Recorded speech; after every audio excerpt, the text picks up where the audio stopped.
Se préparer psychologiquement parce que tout vient de soi. Dans l'immobilier et d'ailleurs comme dans la vie. Est-ce que la reconversion professionnelle pour devenir mandataire immobilier, c'est compliqué? Oui, c'est extrêmement compliqué. Il faut être très persévérant, il faut prendre le temps, accepter que les choses mettent du temps à venir. Je suis plutôt de nature très impatiente, donc ça m'a fait travailler sur moi-même. Donc oui, la reconversion pour devenir agent immobilier est compliquée et contrairement à ce qu'on croit, être agent immobilier n'est pas simple. C'est pas facile. Ouais. Parce que tu viens d'où toi? De quel domaine d'activité? Alors moi j'ai toujours fait du commerce. Mon dada c'est les clients, c'est les gens, c'est le conseil. Donc j'ai toujours eu cette relation avec le particulier principalement, c'est ce que j'aime. Donc il y a un vrai lien entre le commerce et l'immobilier. Et est-ce que dans cette idée de reconversion, est-ce qu'il est plus intéressant d'y aller seul ou de se faire accompagner? Alors tout dépend de la personnalité, je pense, de chacun. Moi, ce que je préconise et ce que je conseille vivement à quelqu'un qui veut se lancer dans l'immobilier, c'est d'avoir un partenaire, quel qu'il soit. Alors c'est pas forcément aller travailler avec une agence physique tous les matins et un rendez-vous à 9 h, etc. C'est plutôt avoir un partenaire au quotidien avec qui échanger, partager les moments de réussite, les difficultés, les questions. Donc ça peut être effectivement sur le terrain, en tant qu'agent immobilier on fait beaucoup de terrain, mais ça peut être aussi en visio, partager des expériences même à l'autre bout de la France. Il faut simplement avoir une personne de confiance sur qui s'appuyer au quotidien. Pour moi c'est essentiel. Parce qu'on peut être vite seul finalement. On est très seul, hein, c'est un métier où on est quand même seul. Alors, on n'est jamais seul puisque on est toujours avec les clients, on est toujours en contact avec différentes personnes, les diagnostiqueurs, les photographes. Mais la finalité, c'est qu'on doit prendre les décisions seul, on doit agir seul. Donc ça, c'est pas facile à gérer au quotidien. Et donc, il y a des avantages de faire partie d'un réseau comme le réseau XP? Alors, il y en a plein. Franchement, il y en a plein. Je pense que le plus pragmatique, ça va être la structure qui va nous être donnée par EXP, notamment tout ce qui est outils. Concrètement, sans leurs outils, nous, on ne peut pas faire notre travail, on ne peut pas rédiger le mandat de vente, on ne peut pas mettre les annonces facilement sur tous les portails des sites d'annonces, etc. Donc, on a besoin d'une structure et ça, c'est ce que EXP nous apporte au quotidien et qui me semble absolument nécessaire. Donc, au niveau de l'organisation, quoi, en gros. Exactement, au niveau de l'organisation, de tous les services qui nous sont proposés justement pour pratiquer correctement notre métier. Pratiquement. Est-ce que il y a aussi des avantages ou un avantage ou plusieurs avantages de faire partie d'une équipe comme celle d'Arnaud Motreff? Oui, alors moi j'y vois plusieurs avantages. Le premier c'est la localité. Alors l'équipe d'Arnaud, et je suis l'un des contre-exemples, n'est pas forcément ultra local, hein, il a son équipe locale.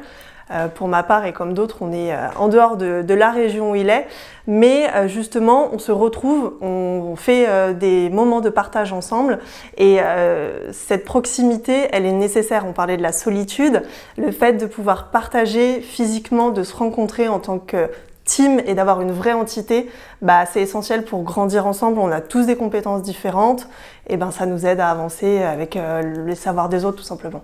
Donc, alors j'irai pas jusqu'à dire qu'on trouve une famille, mais ça peut. Mais l'idée c'est quand même de se dire que aussi bien EXP qu'Arnaud Motreff, ça permet d'être au sein d'une équipe tout en étant autonome. Exactement, ça nous permet d'avoir un support, un appui et de pouvoir quand même s'exprimer nous avec notre manière de travailler. Donc voilà, on peut choisir entre notre indépendance et la puissance du groupe et allier tout ça ensemble. Qu'est-ce que tu aimes toi dans le métier de conseillère immobilier? Alors franchement, sans hésiter, c'est la variété des tâches. En fait, je me lève le matin, j'ai une idée, je sais, j'ai le planning qui est prêt, je sais ce que je vais faire de mes journées. Et finalement, ça se passe absolument jamais comme je l'avais imaginé. Il y a toujours des choses qui se passent, des éléments extérieurs. On est très sensible à l'environnement. Et moi, c'est ça que j'adore en fait. C'est de vivre le moment présent tous les jours. Tous les jours? Tous les jours. Et tous les jours, même le week-end, même les jours fériés, tous les jours on a des nouvelles choses qui nous arrivent et on les accueille. Enfin moi j'adore ça quoi. Quel conseil tu donnerais, puisque toi ça fait t'es une vieille routière maintenant hein. Moi non pas. Quel conseil tu donnerais à quelqu'un qui souhaite se lancer justement dans une reconversion professionnelle vers le métier de conseiller immobilier? Qu'est-ce que je conseille? Ce que je vais conseiller à cette personne, c'est de se préparer psychologiquement parce que tout vient de soi. Dans l'immobilier et d'ailleurs comme dans la vie, pour attirer les clients, pour réussir à faire son boulot, il faut être bien dans ses baskets, il faut apprendre à s'écouter, à se connaître et rester soi-même. Et c'est comme ça que finalement on fait la différence, c'est en étant nous-mêmes. Donc je pense qu'il y a un gros travail de réflexion personnelle à gérer sur le début de la reconversion. Avant de se lancer. Avant de se lancer, ouais. Et peut-être de rejoindre une équipe qui peut nous aider. Complètement. Une équipe qui va nous aider et qui nous ressemble. Encore une fois, je pense que chacun a ses spécificités et il y a des gens qui nous parlent plus que d'autres. Il y a des gens avec qui on a plus de connexion et on sent que ça va nous apprendre, nous amener vers le haut. Voilà, et c'est vrai que Arnaud Mautref, lui, il a cette aura, on sait que c'est quelqu'un, il nous inspire beaucoup, c'est ce qui ressort à chaque fois dans les réunions, c'est ce qui nous inspire. Trouvons quelqu'un qui nous inspire pour nous élever tous les jours, quoi. Et toi, tu es dans quelle région alors? Alors moi, je suis sur Lyon. Et quelle est la spécificité du marché lyonnais actuellement ou en général? Alors le marché lyonnais est très intéressant. Vraiment, on a une grosse variation en fonction des zones géographiques au sein même d'un même arrondissement ou d'une même petite ville aux alentours de Lyon.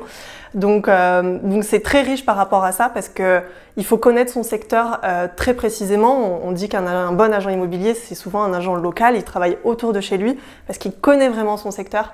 Et à Lyon, pour moi, c'est essentiel. Il y a beaucoup de concurrence, comme partout en France d'ailleurs dans ce métier, mais c'est vrai qu'à Lyon, on a beaucoup de concurrence et c'est important de faire la différence, je pense, par son expertise du secteur. Et toi, c'est une expertise que tu as, puisque tu es lyonnaise native. Ouais, je suis lyonnaise native et c'est une expertise que je continue d'enrichir. Je fais des visites des villes, par exemple, il y a des visites de nouveaux arrivants, souvent dans les villes.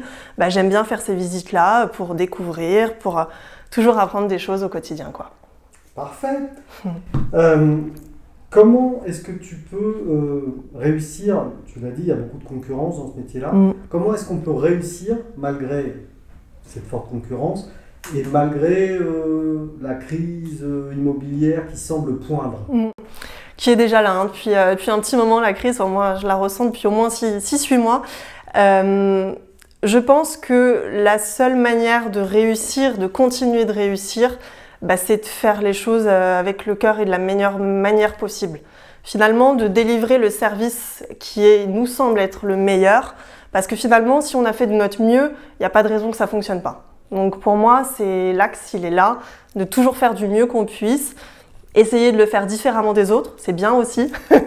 Et avec ça, je pense qu'on a la bonne recette pour survivre. Est-ce que toi, tu as ta définition personnelle de ce que c'est un conseiller immobilier? Oui. Moi, je dirais qu'un conseiller immobilier, c'est un facilitateur. En fait, on est là pour faciliter le processus et apporter tous les petits éléments qui vont faire que ça va être fluide. Et à la fin, le client, il va se dire, finalement, c'était simple. Alors que s'il l'avait fait sans le facilitateur, ça aurait été un enfer pour lui. Il ne sait pas par où commencer, quoi faire, qui contacter, s'il y a un problème, quelle décision il doit prendre. Il est perdu seul. Et en fait, je pense que c'est là le rôle de l'agent immobilier, c'est de lui simplifier la vie et qu'il a l'impression que tout est facile. Si tu as bien fait ton travail et si je te suis, eh bien, on a l'impression que tu n'as rien fait. Exactement. Mais je l'ai bien fait. J'ai rien bien fait. Eh bien, super Claire. Merci.